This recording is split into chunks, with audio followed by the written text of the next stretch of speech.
मैं मनीष कुमार शर्मा स्वागत करता हूं आपका एक बार फिर यादबिन स्मार्ट क्लासेस पर, जिस पर आप मेरे साथ में ग्रुप डी की तैयारी कर रहे हैं। जैसा कि आपको पता है कि शाम को 6 बजे मेरे द्वारा एक सेशन लिया जाता है जो आपकी साइंस की क्लासेस का होता है, जिसमें मैं आपको साइंस के पीवाईक्यूज कराता हूं। और ये पीवाईक्यूज आपको शिफ्ट वाइज मैंने कंप्लीट कराए हैं और ये शिफ्ट आपकी 17 अगस्त 2022 के एग्जाम से चली आ रही है। उसमें एग्जाम की शिफ्ट फर्स्ट, सेकंड और थर्ड को मैंने कंप्लीट कराया था।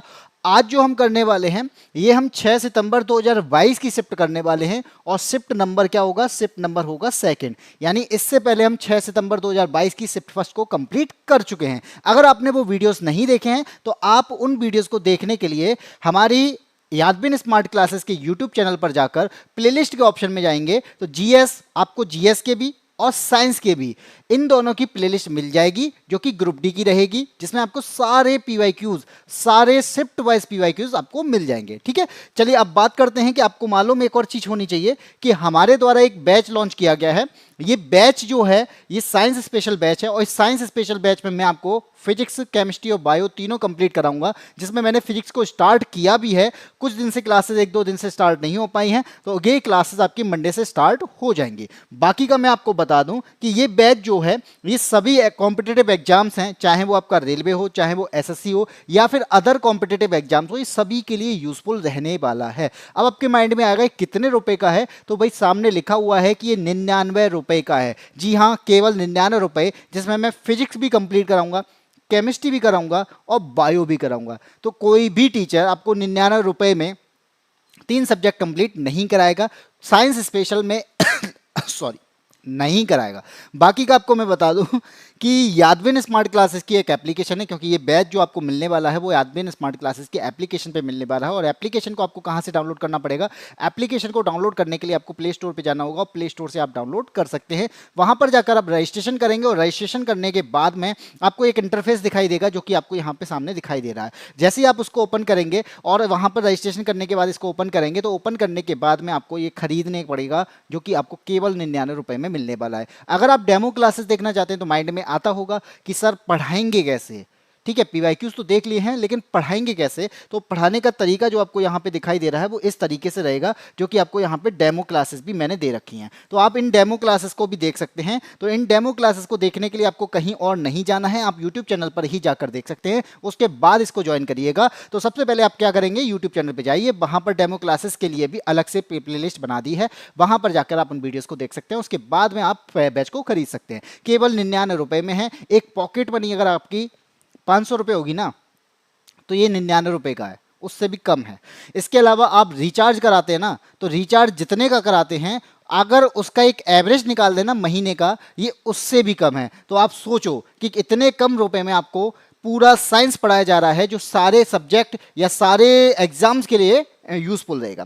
अब बात करते हैं कि अब आप कॉपी पेन और लेके बैठ जाइए। कॉपी पेन लेके इसलिए मैं बोलता हूं क्योंकि जब आप खुद से सॉल्व करेंगे तभी आपको इंप्रूवमेंट दिखेगा। मैं आपको सॉल्व कराता रहूंगा, लेकिन ऐसा नहीं है कि जब तक आप खुद ना करें तब तक आप इंप्रूवमेंट नहीं देख पाएंगे। इसलिए हमेशा बोला है कि अगर मेरे साथ में आप 17 अगस्त 2022 से जुड़े हैं तो आपको अब अपने आप में इंप्रूवमेंट दिखता होगा। अब आप ये देखते होंगे कि अब मुझे क्वेश्चंस आने लगे हैं। उसका रीजन क्या है कि आपने भी उसको सॉल्व करने की कोशिश की है। और जब हम खुद से कोशिश करते हैं ना तो वो सारी चीजें, क्या कहते हैं ना, कायनात उसे मिलाने लग जाती है, वो सुना होगा आपने डायलॉग। तो इसका मतलब ये है कि अगर आप खुद से कोशिश करते हैं तो आपको भी वो चीजें अपने आप आने लग जाती हैं और बार बार की कोशिश से आप देखकर भी आंसर लगा देते हैं। तो इसका मतलब है कि आपको प्रैक्टिस करनी पड़ेगी। और दूसरा मैं आपको बता दूं, कॉपी पेन लेके आप खुद से सॉल्व करके यहां पे आंसर भी बताइए कि आंसर जब आप देखेंगे एक क्यूरियोसिटी बढ़ेगी कि मेरा आंसर सही है या नहीं है। जब आपको लगेगा कि सही नहीं है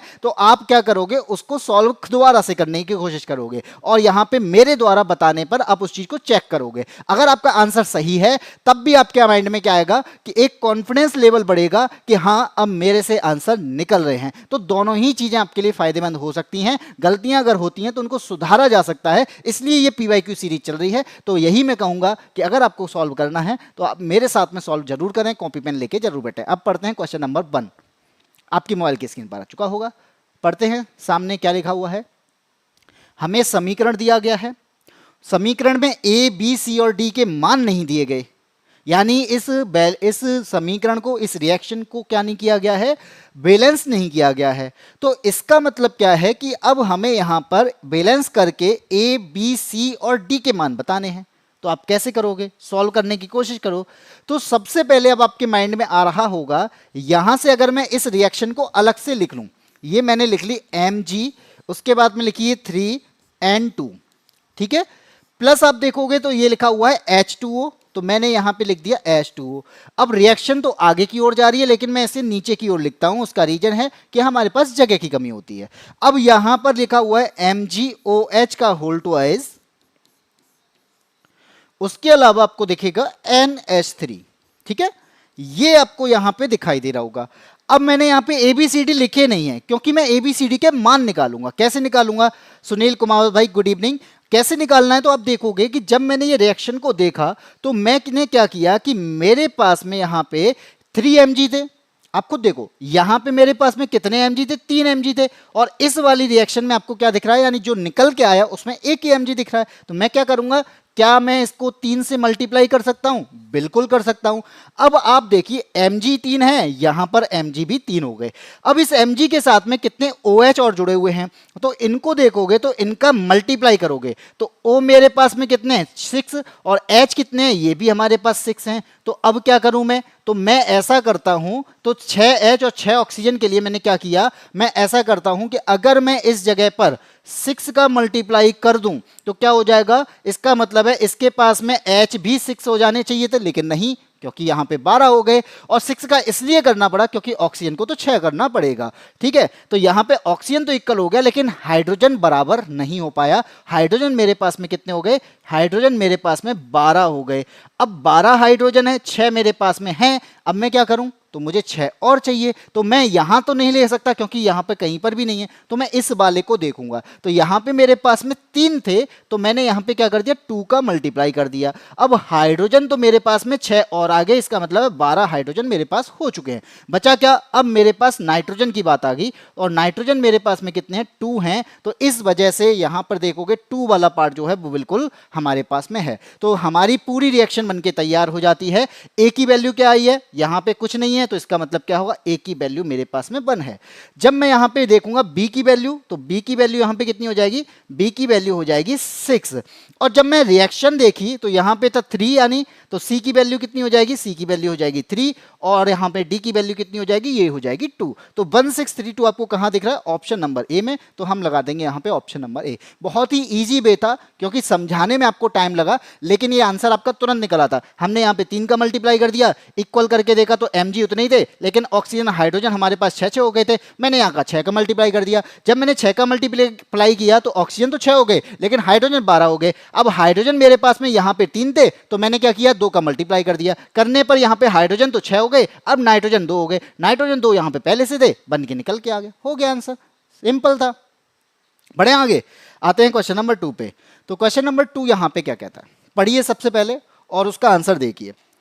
कहता है कि सबसे पहले इसने एक रीजन दिया, क्या होता है जब सोडियम क्लोराइड के विलयन में सिल्वर नाइट्रेट का विलयन मिलाया जाता है। तो हमसे पूछा गया है कि सोडियम क्लोराइड के विलयन में सिल्वर नाइट्रेट अगर मिला दिया जाए तो क्या बनेगा। तो आपके पास में 4 ऑप्शन दिए गए हैं, तो क्या बनेगा, तो चलिए बनाने की कोशिश करते हैं।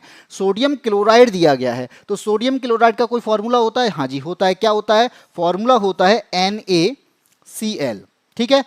रिएक्शन किससे कराई जा रही है, रिएक्शन कराई जा रही है सिल्वर नाइट्रेट से।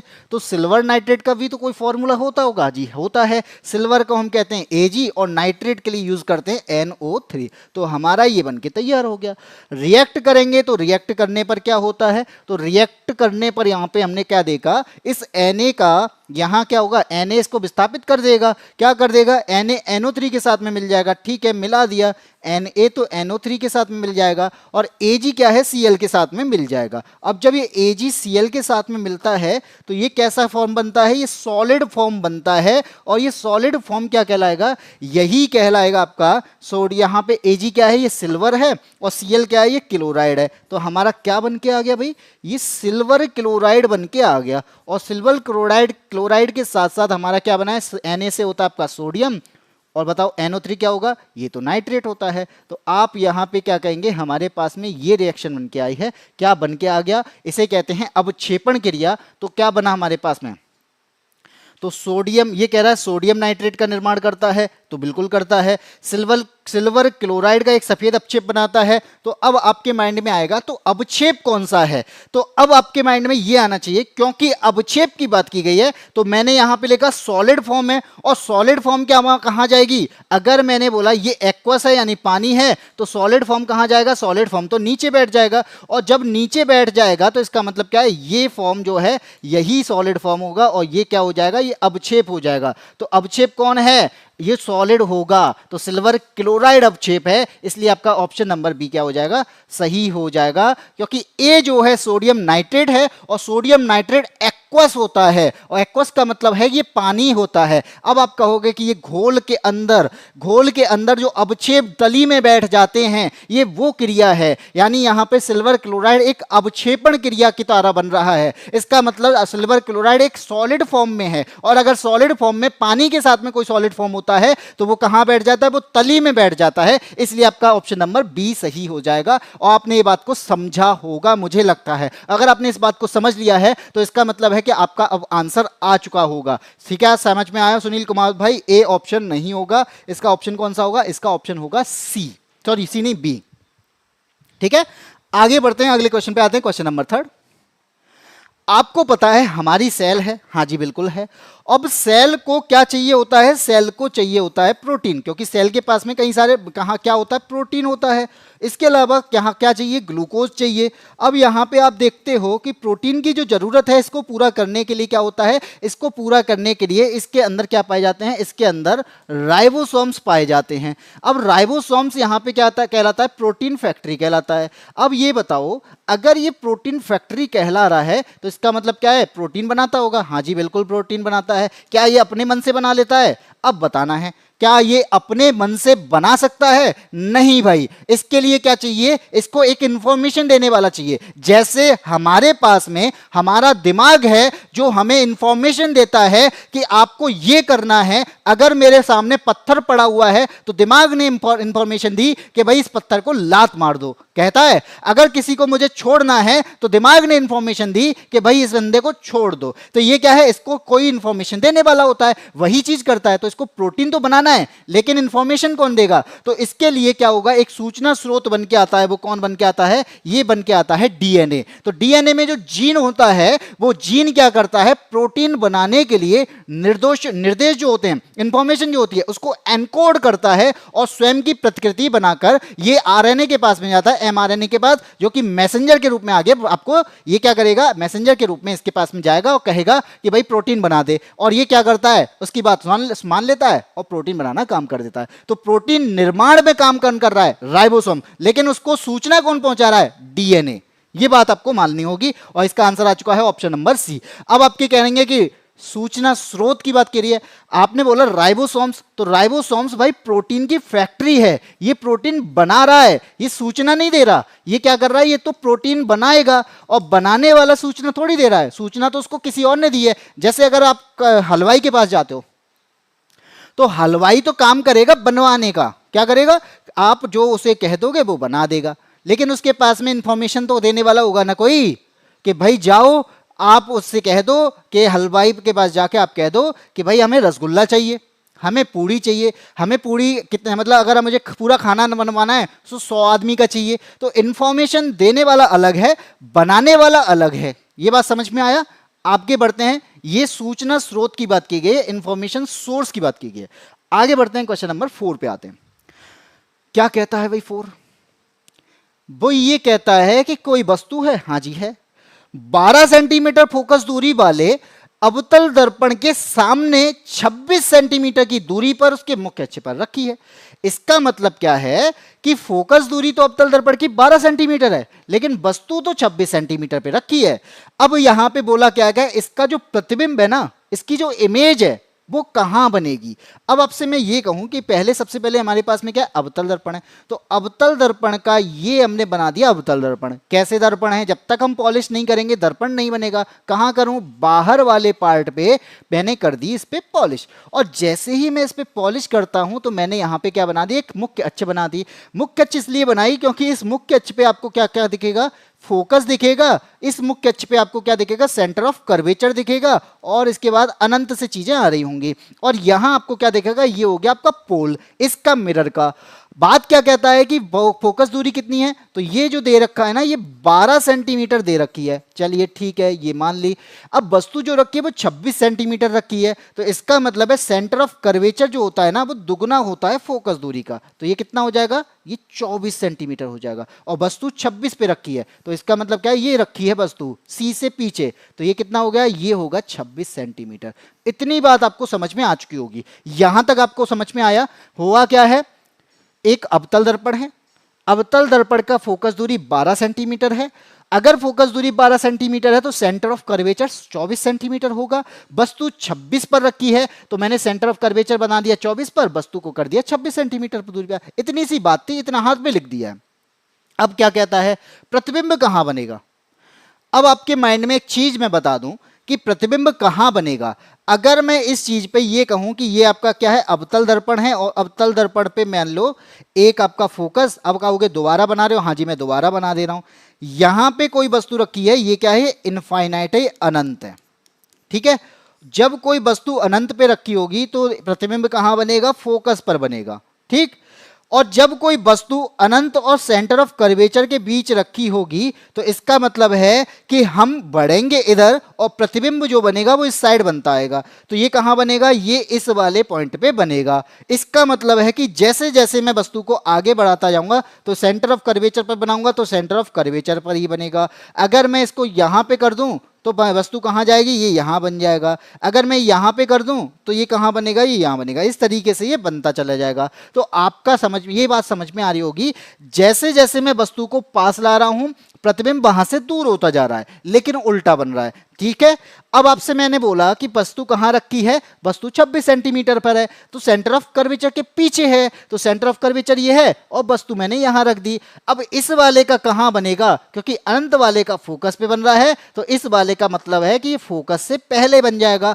यानी सेंटर ऑफ कर्वेचर और फोकस के बीच में बनेगा। यही बात मुझे आपको समझानी थी। अब आपको कहोगे कि सेंटर ऑफ कर्वेचर और फोकस तो यहां पे दिए ही नहीं है, तो इसका मतलब है कि ये सेंटर ऑफ कर्वेचर कितना है, 24 सेंटीमीटर पे, और फोकस कितना है, 12 सेंटीमीटर पे। तो 12 और 24 के बीच में बनेगा। ये बात कहीं ना कहीं लिखी होगी, और ऑप्शन नंबर सी को आप देखोगे तो यही बात लिखी हुई है कि 12 सेंटीमीटर 24 सेंटीमीटर की स्थित किसी बिंदु पर ये बन जाएगा। सी से पहले अगर कोई वस्तु रखी है तो सेंटर ऑफ कर्वेचर और फोकस के बीच बनता है। अगर फोकस 12 सेंटीमीटर है, सेंटर ऑफ कर्वेचर 24 सेंटीमीटर है, तो ये 12 और 24 सेंटीमीटर के बीच में बनेगा, कहीं पर भी बन जाए। इतनी बात समझ में आ गई। अगर ये बात समझ में आ गई है तो वीडियो को लाइक जरूर करना। अगर ये बात समझ में आ गई है तो अपने दोस्तों को शेयर जरूर करना। अगर ये बात समझ में आ रही है तो यादबिन स्मार्ट क्लासेस को सब्सक्राइब जरूर करना। अगर ये बात समझ में आ गई है तो यादबिन स्मार्ट क्लासेस को बारे में आप अपने दोस्तों में जरूर बताइएगा कि यहाँ पे एक बैच है जो कि आपको यहाँ पे सर सॉल्यूशन करना, इसका तो सॉल्यूशन ही तो बताया भाई। मैंने ये क्या समझा है कि जैसे जैसे वस्तु को आगे लेके आओगे वैसे वैसे प्रतिबिंब जो है उल्टा होता हुआ कहां जाएगा, पीछे की ओर जाएगा। बस पहले प्रतिबिंब छोटा बनेगा, फिर बड़ा बनेगा, फिर उससे बड़ा बनेगा, फिर बड़ा बनता जाएगा। इसलिए अवतल दर्पण के लिए कहा जाता है कि ये बड़े प्रतिबिंब के लिए यूज किया जाता है। इसके लिए फॉर्मूला से कौन सा फॉर्मूला, यहां कोई फॉर्मूला नहीं लगेगा भाई। इस जगह पर कोई भी फॉर्मूला नहीं लगने वाला है। क्यों लगाना फॉर्मूला, बताइए क्यों लगाना। अगर लगाओगे तो क्या करोगे, तो लगा लो। कितनी दिया है यहाँ पे, f दिया है, हमें कितना दिया, मैं कहाँ पे करूँ, चलो इसी जगह कर देता हूँ, इसी को हटा देता हूँ। अगर यही बात है तो इसको देख लेते हैं। यहां पे आप फॉर्मूला को यूज करोगे तो हाँ जी करोगे। कैसे? एफ दिया है कितना? एफ दिया है मुझे 12 सेंटीमीटर से, और इसके अलावा और क्या दिया गया है मुझे, और यहाँ पे वस्तु की दूरी दी है यू बराबर कितना 26 सेंटीमीटर। अब प्लस लगाओगे या माइनस, तो 12 सेंटीमीटर और 26 सेंटीमीटर दोनों ही माइनस होंगे। क्यों होंगे? क्योंकि ये दर्पण के लेफ्ट साइड में, अगर राइट में होते तो ये प्लस होते। तो आप फॉर्मूला क्या लगाओगे, क्योंकि बी मुझे पता करना है, तो 1/f अगर कर दूं मैं तो 1/f बराबर क्या हो जाएगा 1/b प्लस का 1/u। वैल्यू को रख दो, f कितना है 1/-12, b कितना है पता करना है, u कितना है माइनस का 1/26। इन दोनों को एक साथ लेके आओगे तो क्या हो जाएगा, यहां पे आप क्या करोगे 1/b इक्वल टू हो जाएगा माइनस का 1/12 और प्लस का क्या हो जाएगा, प्लस का हो जाएगा 1/26। ठीक है। आप एलसीएम क्या लोगे, तो एलसीएम ले लो। यहाँ पे ऐसा लेना है कि जो इन दोनों को काट सके। तो कितना हो सकता है आप देखो, 26 का आप यहाँ पे एलसीएम लेके दिखाओ। 26 और 12 का एलसीएम अगर लेंगे तो क्या बन जाएगा, 12 और 26, ये हो जाएगा 6 और ये हो जाएगा 13, ये हो जाएगा 2, ये हो जाएगा 3,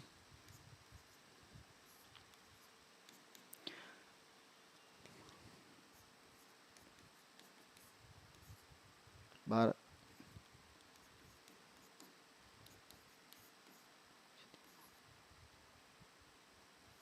लगभग 286 बनेगा। ठीक है, एलसीएम क्या हो जाएगा 286 होगा।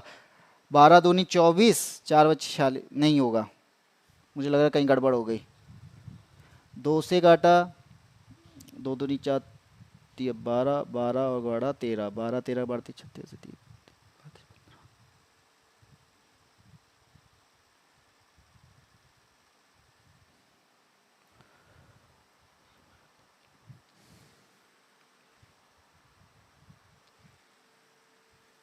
अच्छा 156 होगा। ठीक है, तो 156 से करके देखें। 156 से क्या हो जाएगा, 12 से काटे 3, हाँ 156 होगा। 12 से काटेंगे तो क्या हो जाएगा, 12 1 का 12, 3 बचे 36, 12 3 36, यानी ये हो जाएगा 13। और 26 से काटेंगे तो क्या हो जाएगा, 26 से कितनी बार जाएगा ये, 26 से कितनी बार जाएगा ये,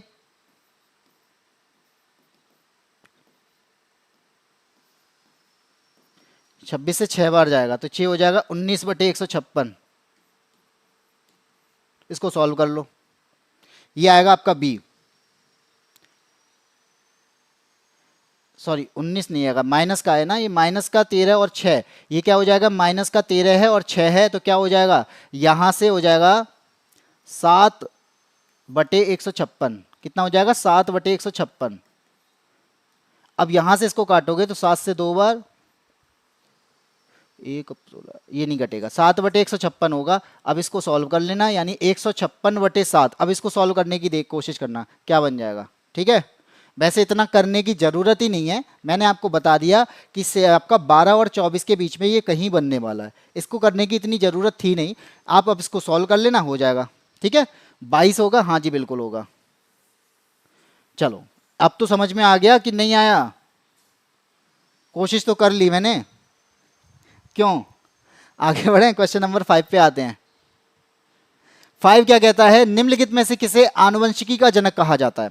तो अब आपसे कहते हैं आनुवंशिकी का जनक, यानी जेनेटिक्स की बात आ रही है, तो इसका जनक किसे कहा जाता है, फादर ऑफ जेनेटिक्स किसे कहा जाता है। तो इन चारों में से आपको मैं बता दूं कि किसे कहा जाता है, ग्रेगर जॉन मेंडल को कहा जाता है। और ग्रेगर जॉन मेंडल जो थे, इन्होंने क्या किया था, इन्होंने मटर के पौधे पर क्या किया था, अपना आविष्कार, या कह सकते हो इसका एक्सपेरिमेंट किया था। ठीक है, तो आनुवंशिकी का जनक कौन है, ग्रेगर जॉन मेंडल। आगे बढ़ते हैं, क्वेश्चन नंबर 6 पे आते हैं। क्वेश्चन नंबर 6 क्या कहता है, नेफ्रॉन का कौन सा भाग रक्त से प्रारंभिक निस्यंद एकत्र करता है। निस्यंद एकत्र करता है का मतलब है यहां पे कि जो फिल्ट्रेशन का काम है वो कहां से एकत्र करता है, ये बात हो रही है। तो आपको पता होना चाहिए, जैसे अगर कोई किडनी होती है, उस किडनी किससे बनी होती है, नेफ्रॉन सेल से बनी होती है, तो इस टाइप का। और नेफ्रॉन सेल के अंदर क्या होते हैं, ग्लोमेरुलस होता है। तो जो मैंने बनाया ये क्या है, ग्लोमेरुलस है। और ये ग्लोमेरुलस किसके अंदर बंद होता है, इसे कहते हैं बोउमैन कैप्सूल।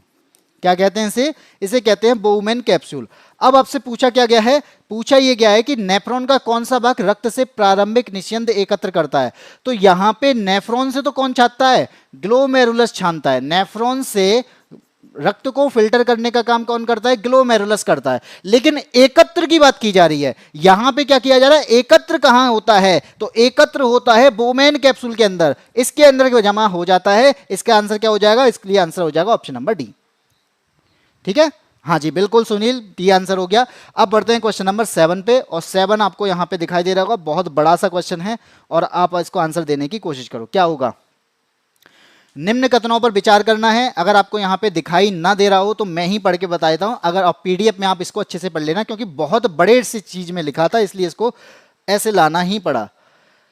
क्षितिज के निकट सूर्य से आने वाला प्रकाश हमारी आंखों तक पहुंचने से पहले वायु की मोटी परतों से गुजरता है और पृथ्वी के वायुमंडल में अपेक्षाकृत अधिक लंबी दूरी तय करता है। तो इसका मतलब क्या कह रहा है कि अगर ये पृथ्वी है, तो मैंने बोला कि अगर ये पृथ्वी है और इस पृथ्वी के बाहर की तरफ में अगर देखोगे तो ये 5 परतें होती हैं। तो कितनी होती हैं? 5 परतें होती हैं। और सूर्य का जो प्रकाश अगर आएगा तो वो इन 5 परतों से होकर आएगा। और जब भी कोई भी चीज यानी अपवर्तन के बाद आएगी तो वो थोड़ा सा लंबा रास्ता तय करेगी। तो इसका मतलब क्या है? ए वाला ऑप्शन जो है वो सही होना चाहिए।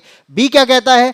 क्षितिज के निकट अधिकांश नीले प्रकाश और छोटी तरंगदैर्घ्य वाले प्रकाश कणों द्वारा इधर उधर प्रकीर्णित हो जाते हैं और हमारी आंखों तक पहुंचने वाला प्रकाश अपेक्षाकृत अधिक तरंगदैर्घ्य का होता है। तो आपको पता होना चाहिए कि यहां पर जब भी आएगा तो ये यहां पे क्या होगा? मान लीजिए ये क्या है?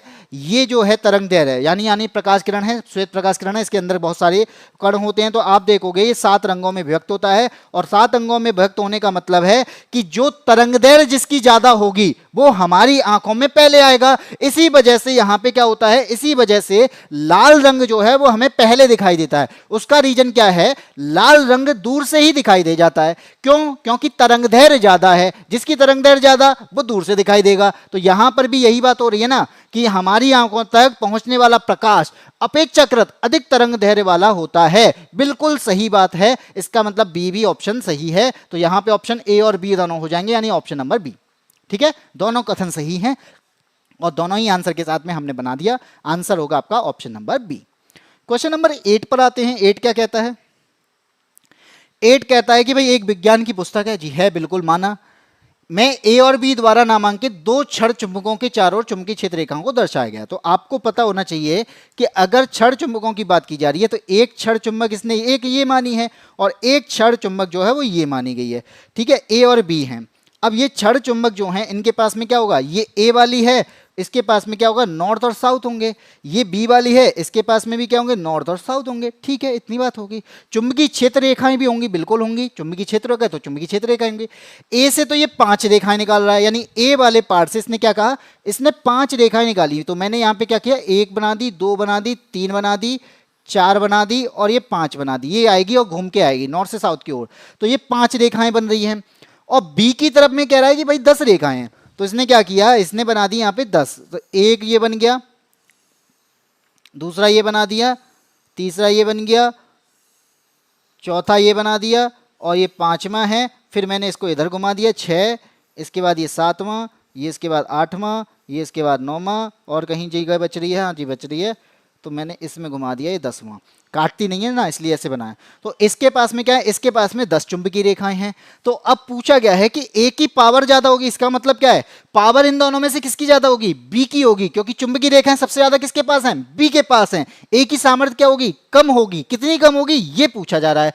तो ए के पास में अगर 10 रेखाएं हैं, ए के पास में अगर 5 रेखाएं हैं, बी के पास में अगर 10 रेखाएं हैं, तो इन दोनों में से ए की पावर कितनी है? ए की पावर बी से आधी है ना। इसका मतलब तो यही है, ए की सामर्थ्य जो है बी के सामर्थ्य की आधी होगी। इसलिए आपका ऑप्शन कौन सा सही हो जाएगा? ऑप्शन नंबर सी सही हो जाएगा। तो जो लोग सी के साथ में वो बिल्कुल सही होंगे, क्योंकि यहां पे रेखाओं की बात की जा रही है। इस पे क्या है? 5 रेखाएं हैं, इसके पास क्या है? 10 रेखाएं हैं। तो ये तो इसकी आधी है। तो सामर्थ्य किसके पास ज्यादा होगी? सामर्थ्य उसके पास ज्यादा होगी जिसके पास में चुंबकीय रेखाएं ज्यादा हैं। सामर्थ्य किसके पास ज्यादा होगी? बी के पास में। तो बी की आधी हो जाएगी ए। ठीक है, इतनी बात समझ में आ चुकी होगी। आ गई? बढ़ें, समझें, आगे कोशिश करें। क्वेश्चन नंबर 9 पे आए। 9 से आने से पहले आपको फिर मैं बता दूं कि हमारा एक बैच आया हुआ है जिसका नाम है साइंस स्पेशल बैच। और साइंस स्पेशल बैच को मैं पढ़ा रहा हूं आपके एप्लीकेशन पे। एप्लीकेशन का नाम है यादविन स्मार्ट क्लासेस, जहाँ पर जाकर आप उसको डाउनलोड करने के बाद में वहाँ पर आप रजिस्ट्रेशन कर सकते हैं। रजिस्ट्रेशन करने के बाद आप उसे खरीदने के बाद में आपको मिल जाएगा साइंस स्पेशल बैच मात्र 99 रुपये में, जिसमें मैं फिजिक्स, केमिस्ट्री और बायो तीनों कराऊंगा। अभी ये स्टार्ट हो चुका है, लेकिन कुछ दिन से 1-2 दिन से क्लास नहीं हुई है। कई बच्चे कह रहे थे क्लास नहीं हो, इसको रिकवर करने के बाद में आपकी मंडे से क्लासेस फिर से स्टार्ट कर दी जाएंगी। और इसके बाद मैं बता दूं कि यहाँ पर क्लासेस जो हैं वो रेलवे के लिए और एसएससी के लिए सभी के लिए यूजफुल रहने वाली हैं। तो आप इस बैच में आकर बहुत ही ये सोचेंगे कि हाँ, हमें यहाँ पे बहुत अच्छा सा फायदा हुआ है। क्योंकि रीजन क्या है? क्योंकि ये सभी के लिए यूजफुल रहेगा। ठीक है, आगे बढ़ते हैं, क्वेश्चन नंबर 9 पर आते हैं। क्या कहता भाई 9 कह रहा है कि हमारे पास में कुछ कथन दिए गए हैं, बिल्कुल दिए गए हैं। अब इन कथनों को पढ़ना है और बताना है कि कौन सा सही है। बोल रहा है कि क्लोरोफॉर्म में 3 कार्बन परमाणु होते हैं। क्या क्लोरोफॉर्म का फॉर्मूला आपको पता है? अगर नहीं पता है तो चलिए मैं ही बता देता हूं। क्यों बता देता हूं? क्योंकि सॉल्व करना है। तो यहां पे क्लोरोफॉर्म का जो फॉर्मूला होता है वो होता है CH Cl3। ठीक है, अब आप यहां पे कहोगे क्या इसके पास 3 कार्बन है? तो आप कहोगे कि हाँ। अगर यहाँ कहोगे C1 है, यहाँ पे कहोगे C2 है, तो बताओ कहाँ है? तो इसका मतलब क्या है? कार्बन तो हैं लेकिन 2 हैं। ठीक है, कार्बन है ही नहीं, C भी नहीं है, ये तो क्लोरीन है, एक ही है। यहां पे बात करेंगे मीथेन में 4 कार्बन परमाणु होते हैं। तो मीथेन को अगर देखेंगे तो मीथेन का फॉर्मूला सभी को पता होगा। मीथेन का फॉर्मूला होता है CH4, कार्बन कितना है? एक ही है। तो इसका मतलब बी गलत है। सी कहता है एथेनॉल जो होता है ना, उसमें 3 कार्बन परमाणु होते हैं। एथेनॉल का फॉर्मूला क्या होता है? C2H5OH होता है। आप यहां पे देख पा रहे हो ये 3 की बात कर रहा है, लेकिन इसके पास तो 2 ही हैं। तो ये सी भी क्या हो जाएगा? गलत हो जाएगा। एसिटिक एसिड की बात की जा रही है। एसिटिक एसिड का फॉर्मूला क्या होता है भाई? होता है CH3COOH। जब मैं इसको देखूंगा, इसने बोला कि इसके पास में 2 कार्बन होने चाहिए, तो इसके पास में 1 कार्बन ये है और 1 कार्बन ये है। तो यहां पर क्या हो जाएगा? यहां पे आपका ऑप्शन नंबर डी जो है वो सही हो जाएगा, क्योंकि इसके पास में कितने कार्बन हैं? इसके पास में 2 ही कार्बन हैं, जो कि कथन चौथा दिया गया है। बहुत ही अच्छा फॉर्म है। क्वेश्चन नंबर 9 का आंसर हो गया आपका डी हो गया। आगे बढ़ते हैं, क्वेश्चन नंबर 10 पर आते हैं। 10 कहता है कि जो प्रकाश संश्लेषण किया जाता है, फोटोसिंथेसिस किया जाता है, कौन करता है? पत्तियां करती हैं। तो पत्तियों को अगर आपने देखा हो तो पत्तियां आपकी कैसी होती हैं? ये इस टाइप की पत्तियां होती हैं। तो यहाँ पे आप देखोगे कि इसके पास में रंध्र पाए जाते हैं, छोटे छोटे रंध्र पाए जाते हैं। इन्हें हम क्या कहते हैं? इन्हें कहते हैं स्टोमेटा, जिसके माध्यम से क्या होता है? यहाँ पे सांस लेते हैं। अब बात क्या की जा रही है? यहाँ पे बोल रहा है प्रकाश संश्लेषण की प्रक्रिया के दौरान निम्नलिखित में से किसका उत्पादन अपशिष्ट उत्पाद के रूप में होता है। तो आपको ये पता होना चाहिए, जब प्रकाश संश्लेषण किया जाता है, फोटोसिंथेसिस किया जाता है, तब क्या होता है? फोटोसिंथेसिस की प्रक्रिया में जो पेड़ हैं ये क्या लेते हैं? तो आपको मालूम होना चाहिए फोटोसिंथेसिस की प्रक्रिया में पेड़ के द्वारा जो रिसीव किया जाता है वो क्या होता है? रिसीव करने वाला जो प्रोडक्ट है या फिर जो कहेंगे गैस है वो क्या है? वो कार्बन डाइऑक्साइड होती है। ठीक है, और यहां पे एक्सक्रेशन किसका होता है? तो ये भी याद रखना, एक्सक्रेशन जो होता है वो किसका होता है? वो ऑक्सीजन का होता है। तो बाहर कौन जा रही है? ऑक्सीजन। क्यों जा रही है? क्योंकि ये वेस्टेज है, और अगर वेस्टेज नहीं होती तो नहीं जाती। त्रिषा शर्मा, गुड इवनिंग, बहुत ही अच्छी बात है। आपका पेपर था, आपने कल बताया था, और अगर आपका पेपर था तो कैसा हुआ ये भी आप बता दो। इसी के साथ में हम बढ़ते हैं, इसका आंसर क्या हो जाएगा? Option number B. और आप कहोगे ये फोटोसिंथेसिस की प्रक्रिया है, तो फोटोसिंथेसिस के साथ में अगर मैं यहां पे कहूं कि अगर ये रेस्पायरेशन कर रहा है,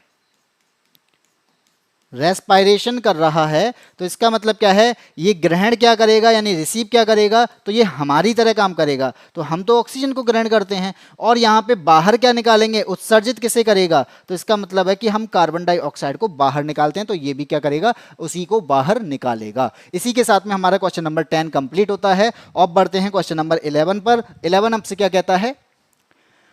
मानव की बात करता है। मानवों में आहार नाल का इनमें से कौन सा भाग अपशिष्ट पदार्थ का उत्सर्जन करता है? तो आहार नाल है, यानी जैसे हम एलिमेंट्री कैनाल कहते हैं। और जो एलिमेंट्री कैनाल की जो बात की जा रही है, तो इसमें क्या क्या आता है? इसमें वकल कैविटी आती है।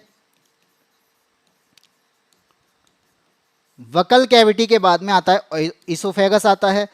ईसोफेगस के बाद में आप देखते हैं स्टमक आता है, जिसे हम आमाशय कहते हैं।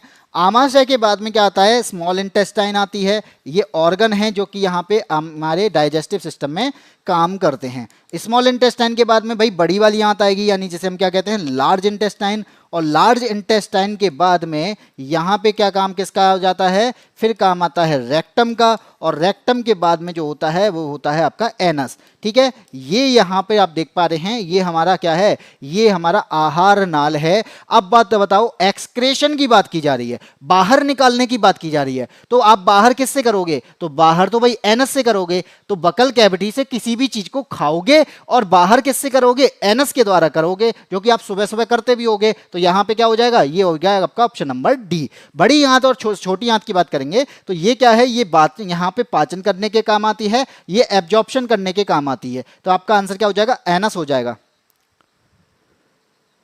कैसा आ रहा है सिस्टर पेपर एनटीपीसी का, मेरा 17 को है, D D D. Maths reasoning time कैसा आ रहा है, मैथ्स रीजनिंग टाइम टेकिंग है और स्टैटिक जीके और करंट 24-25 का आ रहा है। ये क्या है, 24 से 25 का, ठीक है, बढ़िया है। अगर थोड़ा सा टाइम टेकिंग है तो कोई दिक्कत नहीं है, सबके लिए ही है। आगे बढ़ते हैं, question number 12। What is the SI unit of resistivity, यानी प्रतिरोधकता की एसआई इकाई क्या होती है।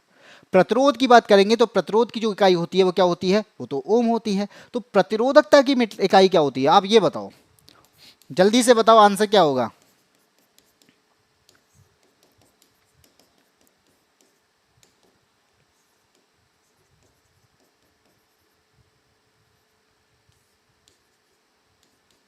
देखो मैंने बना भी दिया, यहां पे मैंने क्या किया है, आर बराबर rho L upon a formula होता है, इसको मैंने कन्वर्ट कर दिया रो से, क्योंकि रो की आईडी, रो के बारे में बताना है।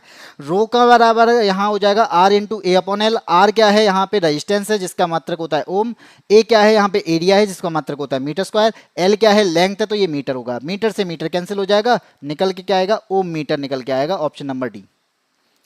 सुनील भाई ये नहीं होगा, राजू कुमार ने आंसर दिया है, बहुत सही आंसर दिया है, ऑप्शन नंबर डी होगा। ओम मीटर होगा, ना कि ओम पर मीटर होगा। ठीक है, मैंने फिर से बता देता हूं कि ये क्या है, आर का फॉर्मूला यानी रजिस्टिविटी, रेजिस्टेंस का फॉर्मूला क्या होता है यहाँ पे, रजिस्टिविटी के फॉर्म में रो एल अपॉन ए होता है। हम यहाँ पे रजिस्टिविटी की बात कर रहे हैं, प्रतिरोधकता की बात कर रहे हैं, तो क्या हो जाएगा, रो हो जाएगा। ये कहाँ पहुंच जाएगा, यहाँ पे आर ए अपॉन एल हो जाएगा। यहाँ पर रजिस्टेंस का जो मात्रक होता है वो होता है ओम। ए का जो मात्रक यानी एरिया है तो ये मीटर स्क्वायर है, लेंथ है तो ये मीटर है। मीटर से एक मीटर कैंसिल हो जाएगा, बचेगा क्या, बचेगा ओम मीटर। तो बताओ क्या मात्रक हुआ, यही मात्रक हुआ ना। आगे बढ़ते हैं, क्वेश्चन नंबर आता है आपका 13। क्या कहता है भाई 13 कहता है यहाँ पे कि श्वेत प्रकाश की किरण है, बिल्कुल है, कांच के प्रिज्म से होकर गुजारेंगे, तो एक कांच के प्रिज्म से गुजारें तो चलिए गुजार देते हैं, अगर ये बात कह रहा है तो गुजार ही देते हैं। तो कांच का प्रिज्म है मेरे पास में ये, ठीक है। और जब यहाँ से श्वेत प्रकाश की किरण गुजारी जाती है, तो श्वेत प्रकाश की किरण को चलिए मैं गुजार देता हूँ, जो कि मुझे यहाँ पे रेड कलर से दिखानी पड़ेगी, या फिर इससे दिखा देते हैं। श्वेत प्रकाश की किरण जो है यहाँ से निकलती है, यहाँ पर प्रिज्म से टकराने के बाद इसका अपवर्तन होता है, और अपवर्तन होने के बाद में क्या होगा, फिर से अपवर्तन होगा, और अपवर्तन के बाद में यहाँ पे क्या होता है, ये 7 रंगों में विभाजित हो जाती है। क्या होता है, 7 रंगों में विभाजित हो जाती है। तो पहला है ये आपका विविग्योर नाम से बनता है, अगर मैं आपको बता दूं तो ये कैसे बनता है, ये बनता है इस टाइप से, ठीक है। तो आप यहां पे क्या देख पा रहे होगे, यहां पे आप देख पा रहे होगे कि ये जो है रेड, ये मैंने यहां पे बना दिया, ठीक है।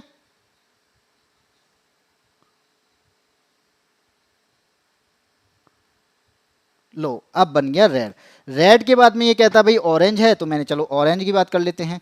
आप खुद सोचो कि कौन सा है जो ज्यादा झुकेगा, तो आप बताओ, रेड ज्यादा झुक रहा है, नहीं झुक रहा है, तो यहाँ पे कौन सा झुक रहा है, तो आप इसको देख पा रहे होगे कि यहाँ पे अब आगे जितने भी कलर हैं वो झुकते चले जा रहे हैं। तो अब कौन सा आएगा, अब आएगा ग्रीन। ग्रीन के बाद में ये कहता है भाई ब्लू भी आएगा, तो यहाँ पे ब्लू जो है वो मैंने इस वाले को मान लिया, इस वाले को मैंने अगर ब्लू माना है तो अब लेके चलना पड़ेगा। अब ये ब्लू हो गया, ब्लू के बाद में ये कहता है इंडिगो ले लो, तो यही इंडिगो था, लेकिन अब क्या करें, ये है ही नहीं हमारे पास में, तो हमने क्या किया, इंडिगो वाले पार्ट को यहाँ पे इस वाले पार्ट को ऐसे कर लिया। अब क्या करते हैं, हमारे पास में लास्ट बचता है उस कौन सा हमारे पास में वायलेट है, जो कि हमने इस वाले को लेके चले। तो ये बन गया आपका पूरा। अब आपसे पूछा क्या जा रहा है कि ग्रीन, रेड, इंडिगो और ब्लू, इनमें से कौन ज्यादा झुकता है, सबसे अधिक कौन झुकेगा। क्या रेड झुकेगा, रेड तो आपका सबसे ऊपर दिख रहा है, ये तो झुका नहीं है। यहां पे मैं बात करूं कि ग्रीन झुकेगा, तो ग्रीन आपका ये वाला गया, रेड ये है, ग्रीन ये है। इंडिगो कहां पर है, इंडिगो ये है। ब्लू कहां पर है, ब्लू उससे ऊपर है। कौन झुका पे सबसे ज्यादा, इंडिगो वाला झुका है, इसलिए इसका आंसर क्या हो जाएगा, इसलिए इसका आंसर हो जाएगा ऑप्शन नंबर सी। ठीक है राजकुमार, डी नहीं होगा, सी होगा। आप बताओ विवग्योर में ब्लू ये है और फिर जाता है इंडिगो, उसके बाद वायलट आता है, तो यहां पे क्या होगा, ब्लू वाला जो है आप बता रहे हो, लेकिन इंडिगो उसके बाद आता है, यही तो होगा फिर। आया समझ, नहीं आया है तो कोई बात नहीं है, आगे बढ़ते हैं क्वेश्चन नंबर 14 पे। अगर नहीं आया है तो आप इस चीज को समझ लेना, हम यहाँ पे मैंने आपको समझा दिया, रिपीट में देख लेना दोबारा से, आपको चीज समझ में आ जाएंगी। ठीक है, क्वेश्चन नंबर आता है आपका 14, क्या कहता है, पौधों के द्वारा उत्सर्जित होने वाले अपशिष्ट उत्पाद गोंद और राल पौधे के किस भाग में संग्रहित होते हैं। ठीक है, आप देखोगे एक्सेसिव वाटर जो होता है वो पत्तियों में होता है। ठीक है, रसदानियों में कोशिका की जो वैक्यूल्स होते हैं, उन वैक्यूल्स में यहां पर भी अपशिष्ट पदार्थ यहां पे क्या होते हैं, स्टोर हो जाते हैं। लेकिन यहां पे गोंद और राल की बात हो रही है ना, तो गोंद और राल हमेशा याद रखना ये पुराने जाइलम में जाकर स्टोर होते हैं। किसमें, पुराने जाइलम में जाकर स्टोर हो जाते हैं, इसलिए इसका आंसर क्या हो जाएगा, इस वजह से इसका आंसर हो जाएगा ऑप्शन नंबर सी, जो कि राजू कुमार ने अब बिल्कुल सही दिया है। सुनील कुमार, राजू कुमार, त्रिषा शर्मा, भाई कोई तो आंसर दे दो, क्या बात है, आंसर क्वेश्चन आते जा रहे हैं, आपके आंसर कम होते चले जा रहे हैं। आते हैं क्वेश्चन नंबर 15 पे, क्या कहता है, कागज है, कागज के अपशिष्ट को कैसे कम किया जा सकता है। तो आप जानते होंगे कागज का अपशिष्ट है, अगर हमने उस पर एक बार लिख लिया उसके बाद में वो हमारे लिए रफ वर्क जैसा काम करता है, तो अब वो है अपशिष्ट हो गया। एक बार हमने उस पर लिख लिया, अब उस पर क्या करना है, उस पर कुछ नहीं करना है, तो वो अपशिष्ट हो जाता है। तो अपशिष्ट को मैं क्या करूं, कैसे कम किया जा सकता है, तो हो सकता है कि मैं क्या कर सकता हूं, उसका डिस्कार्ड कर दूं, नहीं नष्ट कर देंगे तो वो तो अपशिष्ट ही हो गया।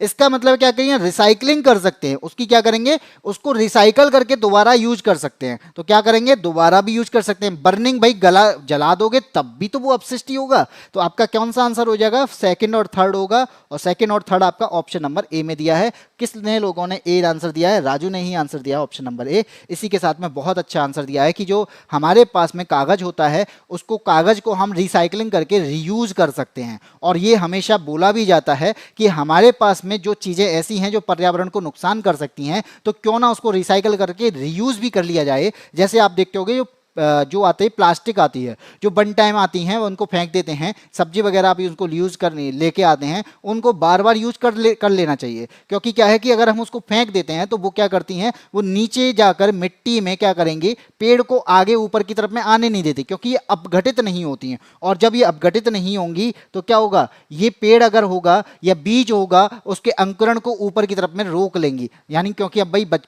ऐसा तो है नहीं कि जो आपकी जो लकड़ी होती है वो उसको तुरंत काट दे, भाई बचपन वाली लकड़ी कैसे काट देगी। तो इसी वजह से कहते हैं कि इनको भाई बार बार यूज कर लेना चाहिए। क्वेश्चन नंबर 16 की बात कर रहे हैं, हमारे पास में प्रतिरोध हैं एक समान।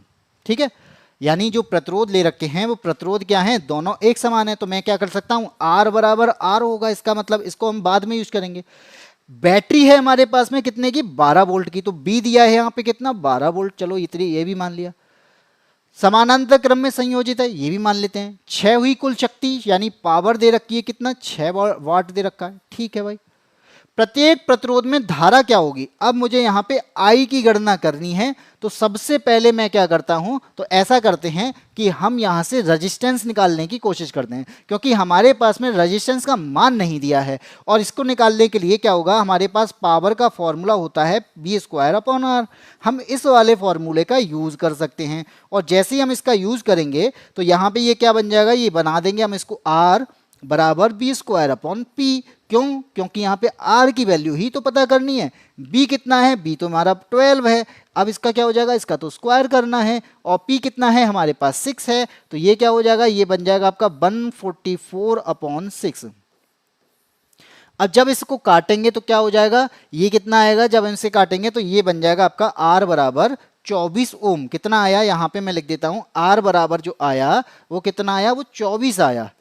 अब आपसे क्या कहा गया है, ये टोटल आया है, ये नेट आया है। हमारे पास में क्या है, R बराबर R है, तो इसका मतलब क्या होगा, ये दोनों रेजिस्टेंस क्या थे, ये समान हैं। तो इसका मतलब क्या है, ये 12 ओम और 12 ओम के दो प्रतिरोध होंगे। क्या है, ये 12 ओम और 12 ओम के दो प्रतिरोध होंगे, क्योंकि समान है। तो यहां पर अब मैं यहां पे फॉर्मूला यूज कर सकता हूं वोल्ट वाला। क्यों, मुझे आपकी किसकी जरूरत है, करंट की जरूरत है। तो अब मेरे पास में फॉर्मूला निकल के आ गया, I बराबर बी अपॉन आर। बी की वैल्यू मुझे पता है कितनी है, 6 है। आर की वैल्यू मेरे पास में कितनी आई है, 12 आई है। बी की वैल्यू कितनी है, सॉरी 6 नहीं 12 है। बी की वैल्यू कितनी है, बी की वैल्यू भी 12 ही है। तो आई की वैल्यू अब यहाँ पे क्या हो जाएगा, 1 आ जाएगा, यानी 1 एम्पियर आएगा। अब इस आधार पे आपका आंसर क्या हो जाएगा, ऑप्शन नंबर डी हो जाएगा। तो डी किसका आ रहा है, किसी का भी नहीं आ रहा है भाई। क्यों नहीं आ रहे हैं आंसर, क्यों नहीं हो रही है पढ़ाई, पढ़ लो। क्योंकि यहाँ पे क्या है, यहाँ पे आपके आंसर को मैं यहाँ पे कोशिश करता हूँ कि बहुत अच्छे तरीके से आपको समझ में आ जाए।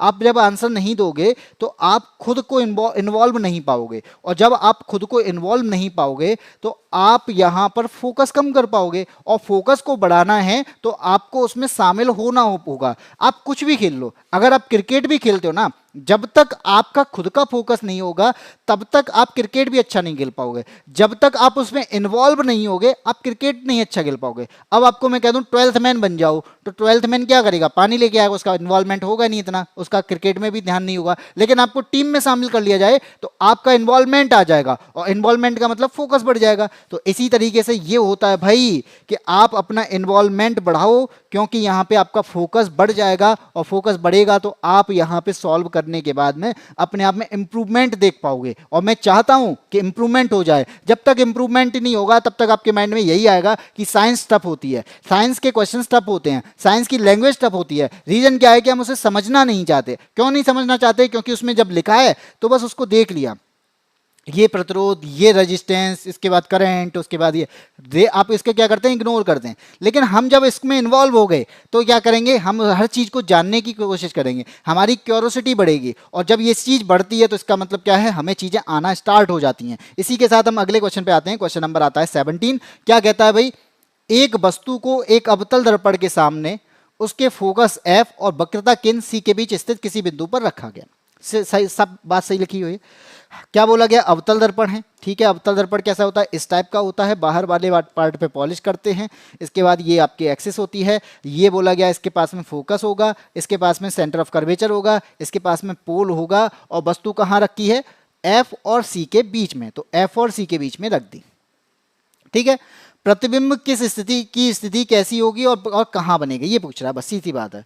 तो अब आप क्या बताओगे, तो अब मैंने हमेशा बताया कि अगर ये आपका क्या है, अवतल दर्पण है, तो अवतल दर्पण पे स्थिति कितनी होती है, एक होगा आपका अनंत यानी इनफाइनाइट पे, एक होगा आपका सेंटर ऑफ कर्वेचर से पीछे, एक होगा आपका सेंटर ऑफ कर्वेचर पर, एक होगा आपका सेंटर ऑफ कर्वेचर और फोकस के बीच में, और एक होगा आपका फोकस पर, और एक स्थिति बनेगी फोकस के आगे। तो आप क्या देख पा रहे हो, ये हमारी स्थिति बनती जा रही है। कितनी बनी, 6 बनी। अब यहां पर क्या होता है, यहां पर इनकी इमेज बनती है।